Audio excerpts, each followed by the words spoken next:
soy Isabel López Montejano, me dedico al desarrollo personal y dentro del amplio campo del desarrollo personal utilizo bastante los cuencos tibetanos.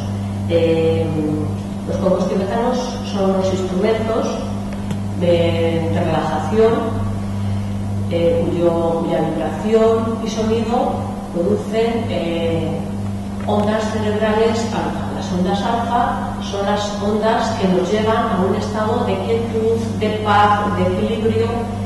Y bueno, pues tanto con los conciertos como con las terapias individuales, como las sesiones que hago de relajación con cuencos tibetanos, lo que conlleva es pues disminución del estrés, de la ansiedad.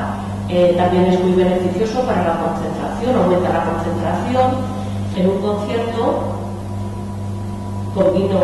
se combinan varios de estos cuencos con diferentes tamaños, lo que da lugar a que también se equilibren diferentes partes del organismo, de la fisionomía del ser humano.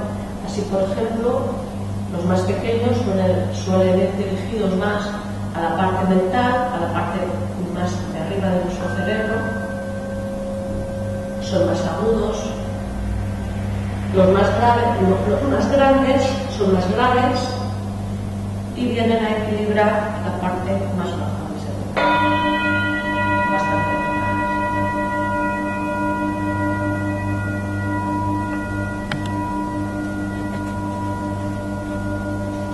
En estos momentos, aquí en el espacio Carava, estoy llevando a cabo unas sesiones de relajación con cuencos tibetanos grupales, a las cuales además estoy incorporando ahora recientemente en este curso escolar ritmos energéticos.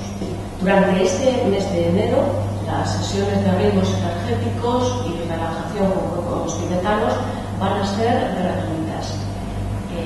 Os espero que vengáis para conocer y para poder vivir estas sesiones.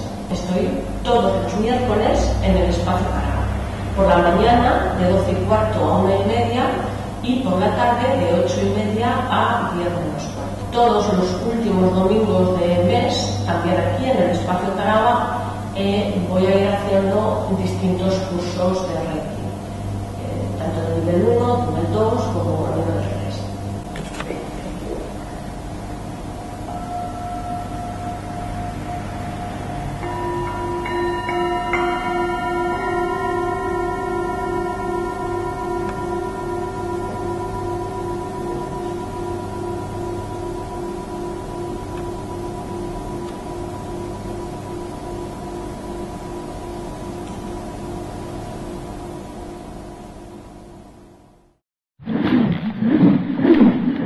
beguadatv.com